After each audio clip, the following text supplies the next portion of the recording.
Terima kasih masih tetap setia bareng saya Dike dalam Dike Show. Oke, Yos. Kita nggak cuma berdua, jadi gue juga udah ada tamu istimewa, pasti kenal lah ya. Ini sesama selebritas juga yang mendukung pasangan calon juga ya. Langsung kita panggil Moreno Suprapto.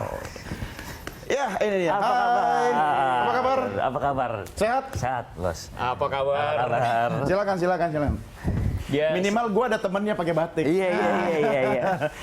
Nah, sebenarnya selain sama Moreno sama Yosi, kita juga ngundang salah seorang selebritas yang juga mendukung atau menjadi bagian dari dukungan pasangan calon nomor urut 1. Tapi karena ada jadwal mungkin ya, ada jadwal debat mungkin ya di tempat lain sehingga berhalangan. Tapi nggak apa-apa lah. Kita kayak tetap dejavu itu ya. Dejavu. Tuh, mulai. Tolong ya, jangan sembarangan statement ya.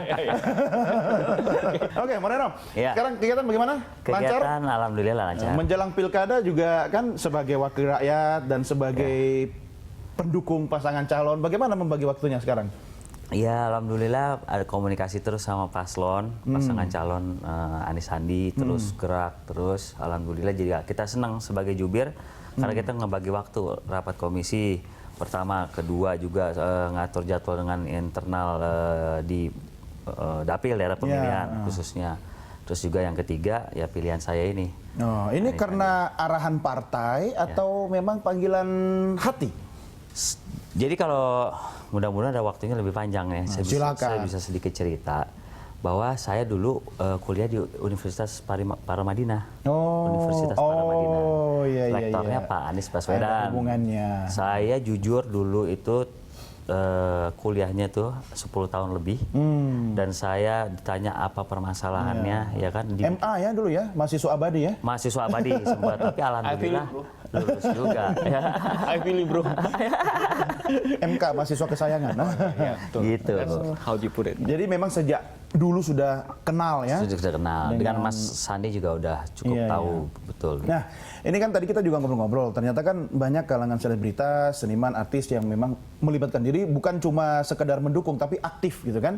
Nah, merasa nggak kalau misalnya buat berdua nih ya Yosi dan Moreno, kalau nanti akan mempengaruhi kegiatan di luar politik, Yosi misalnya, keartisannya terganggu nggak kira-kira nanti?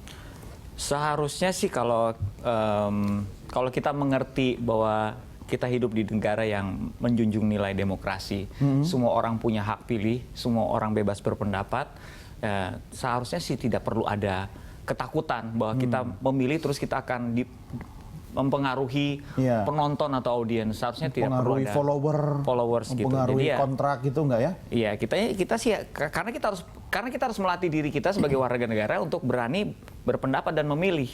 Ingat dulu zamannya Prabowo dan Jokowi, ya kan? Yang milih Jokowi salah, yang milih Prabowo salah, karena semuanya ada pro dan kontra. Ketakutan orang tentang ntar orang tahu lo mendukung siapa akan berkurang penggemarnya Project Pop. Enggak juga, nggak terjadi. Nah, kalau Moreno kan kena aktivitas sehari-hari juga kan di legislatif gitu kan. Tapi apakah memang merasa kena emang udah kewajiban gue gitu kan, udah seharusnya, atau ada faktor lain tadi, kena faktor historis tadi sudah mengenal lebih dekat dengan calon sehingga merasa lebih paham apa yang dikampanyekan? Ya, jadi ada faktor historis juga, tapi juga ada faktor bahwa Partai Gerindra, Ketua Umumnya Pak Prabowo Subianto dan Partai PKS, Keadilan Sejahtera ini mempunyai standar dan betul-betul memilih pilihan yang tepat saat ini. Karena melihat Jakarta itu harus dipimpin oleh pemimpin yang tepat dan cocok. Nah, kami memilih Pak Anies dengan Sandi sebagai pasangan calon nomor 3. Itu pilihan dari partai kami. Nah, di luar itu pun secara historis, jadi sebagai jubir pun secara emosional bisa bukan hanya berkampanye. Itu dia, kalau ditanya tadi bagaimana terganggu apa enggak ya, dimanapun kita pasti, dan saya mungkin pribadi bisa bercerita panjang lebar, apalagi pada saat di Komisi 10, saya sekarang ada di Komisi 3. Itu mitra saya Pak Anies lagi, menterinya, waktu itu Menteri Pendidikan dan Budaya. Jadi saya tahu betul pada saat beliau mengkampanyekan pada saat 1 hari masuk sebelum hari sekolah, itu ayo mengajak seluruh keluarga, orang tua khususnya datang berbondong-bondong ke sekolah pada saat yang bersamaan. Nah di situ memang saya melihat bahwa sosok dua pemimpin ini mempunyai satu kesamaan dalam arti satu visi jelas, tapi dua latar belakang yang berbeda. Satu dari faham dari mengenai pendidikan, satu lagi faham mengenai ekonomi. Nah, itu. Nah, ini kolaborasi lah ya. Kolaborasi. Nah, terus Anda berdua ini militansinya seperti apa sih? Yosi sendiri mendukungnya ini mati-matian ya, militansi tinggi, atau gimana cara menceritakan soal level militansinya nih? Kalau mendukung kan yang pasti pada saat memilih nanti ya memberikan suara, itu udah pasti nomor satu. Kalau militan nggak harus fanatik lah, kita harus menghargai dan menyayangi mereka yang berbeda pendapat juga. Karena saya berpikir saya tidak mau menempatkan diri saya sebagai seorang yang fanatis atau haters gitu loh.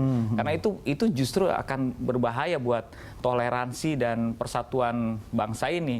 Jadi karena tadi yang saya bilang, kalau tujuan utamanya bukan sekedar menang, tetapi perbaikan Jakarta untuk Indonesia juga.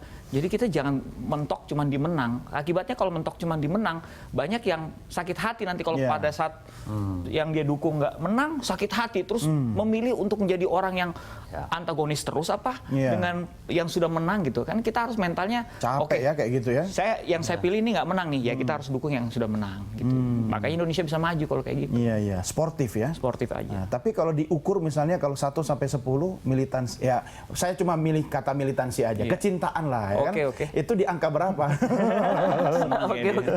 Saya ralat bukan militansi ya. Ini udah oke berarti. Oke, Oce punya di sono.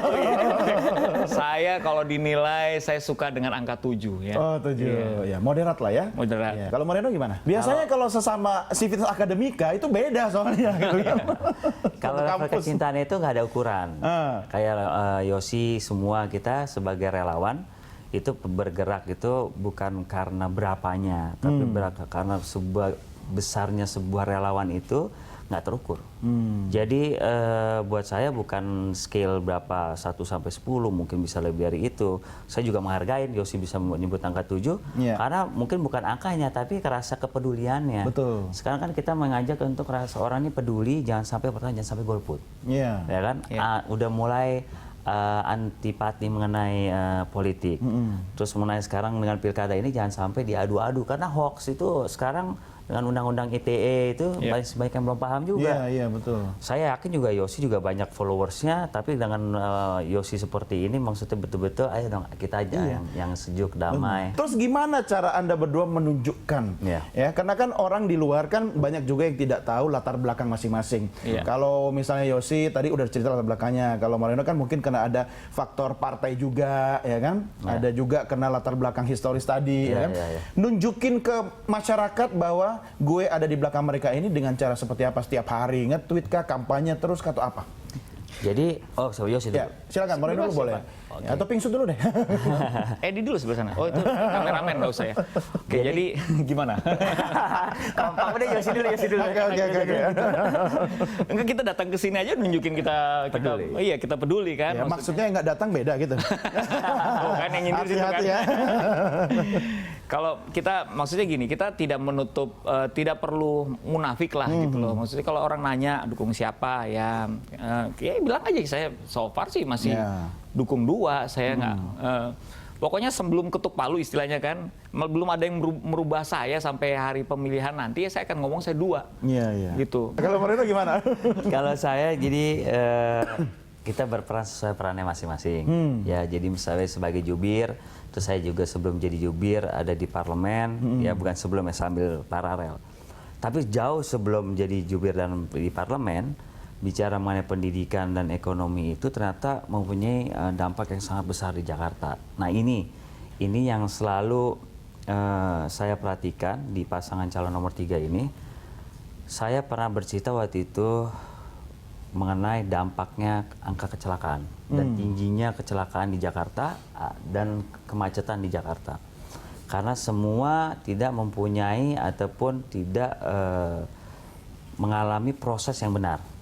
Ya, kita harus akui itu pada saat pengambilan SIM, karena kita mempunyai habit atau kebiasaan yang menurut kita itu benar, tapi dasarnya benar itu dari mana? Nah, itu berarti itu kan sudah bicara mengenai IPM, ya, indeks pembangunan manusia yang bahagia, panjang umur, ya kan? Salah satunya indikatornya. Nah, itu saya cocok dengan pasangan calon nomor 3, dan di situ saya ngelihat bahwa pembangunan infrastruktur juga harus diimbangi dengan pembangunan manusia. Apa sih pembangunan manusia? Kan selama ini kan ada banyak teman-teman bertanya. Betul. Yang paling konkret ya itu menurut saya, paling simpel. Nah, ini kan masuk dalam program ya. Nah, saya pengen tahu juga nanti seberapa jauh Anda berdua memahami program-program dari paslon tadi.